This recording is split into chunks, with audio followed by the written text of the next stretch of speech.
Maka ketahuilah bahwa seorang istri kalau diajak sama suaminya nggak boleh nolak. Abu Hurairah radhiyallahu taala anhu meriwayatkan dari Rasul sallallahu alaihi wasallam, "Idza badatil mar'ah hajiratan firas zawjiha."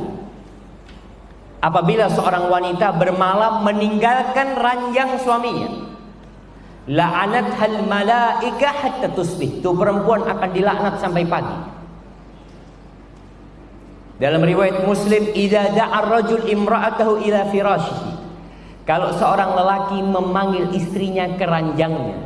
Jadi ranjang dulu itu seakan-akan semua punya ranjang. Anak dikasih ranjang sendiri, punya kasur sendiri. Firas bukan ranjang, maaf, tempat tidur lah, kasur.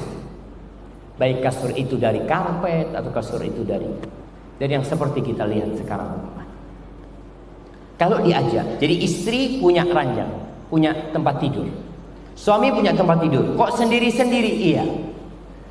Karena kadang-kala istri harus tidur sama anaknya. Istri nyusui anaknya.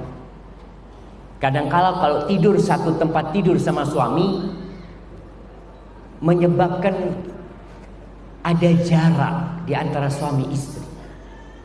Kalau ada anak di tengah mereka, gimana mau dekat sama suaminya? Maka kadangkala mereka, anak dan istri itu punya ranjang sendiri. Setelah anaknya tidur, si istri ke ranjangnya suami, datang ke ranjangnya suami. Kalau dipanggil sama suaminya, "Dek, sini." Kemudian dia nggak mau, fabata ghadban, suaminya akhirnya marah kepada tu wanita, la'anathal malaika hatta tusbih. Akan dilaknat oleh malaikat sampai pagi. Para ulama menjelaskan bahwa ini ketika di malam hari. Bagaimana dengan di siang hari? Sama aja.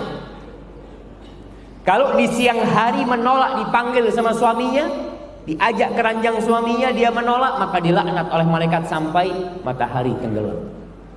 Jamaah, urusan ranjang ini adalah urusan yang sangat menakutkan dalam kehidupan para lelaki. Karena salah satu tujuan menikah adalah menjaga kehormatan diri. Kadangkala suaminya ibu-ibu ini keluar rumah melihat pemandangan yang menggerakkan nafsunya. Kemudian apa yang harus dilakukan suami kalau melihat pemandangan yang menggerakkan nafsunya? Suruh pulang, kata Nabi SAW. Falyarji ila ahli. Pulang kau. Kenapa? Fa innal ladzi biha mithl ladzi biha. Yang ada di perempuan di luar itu sama persis dengan yang ada di istrimu, enggak beda. Wanita itu sama semuanya. Cuma setan yang menggambarkan, wah, perempuan itu istrimu tidak. Maka para lelaki kalau melihat sesuatu langsung pulang ke rumah. Ketika istri lihat suaminya pulang tidak pada waktunya, maka dia husnudzon. Oh, kayaknya suamiku ada perlu sama aku. Ketika dipanggil, lagi masak, lagi apa? Kata Nabi SAW, wa in kanat ala tanur. Walaupun perempuan ini sedang masak di depannya tungku, tinggalkan, datang ke suaminya kalau dipanggil. Wa in kanat ala qatab. Perempuan ini umpamanya mau datang pengajian, dikasih izin sama suaminya, mau berangkat dia naik motor umpamanya. Lalu suaminya manggil, "Dek, nggak jadi." Turun dari motor, bismillah, datang. Terus terang jamaah, dengan cara seperti itu, gejolak nafsu di diri para lelaki selesai. Nafsu itu ombak sementara besar, kemudian turun dan hilang.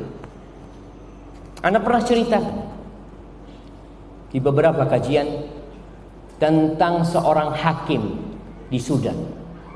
Seorang hakim di Sudan, negeri Sudan sana, sedang ada sidang.